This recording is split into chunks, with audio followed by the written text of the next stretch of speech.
ಮಾತ ಕಾಪುದಮ್ಮನ ಭಕ್ತರಿಗೆ ನಮಸ್ಕಾರ. ನಮ್ಮ ಮಾತ ಕಾತೊಂದುಪ್ಪುನ ಅಮ್ಮನ ದಿವ್ಯ ದೇಗುಲ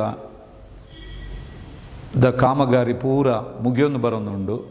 ಅದಕ್ಕೆ ಸರಿಯಾದ ಅಮ್ಮನ ಪ್ರತಿಷ್ಠಾ ಬ್ರಹ್ಮಕಲಶೋತ್ಸವಲ ಅದಕ್ಕೆ ದಿನ ನಿಗದಿ ಮಲ್ಪರೆಗೆ ಪಂಡು ಎಲ್ಲಂಜಿ ಏಪ್ರಿಲ್ 1ನೇ ತಾರೀಕು ಕಾಂಡೆ ಒಂಜಿ ಧಾರ್ಮಿಕ ವಿಧಿವಿಧಾನದ ಮೂಲಕ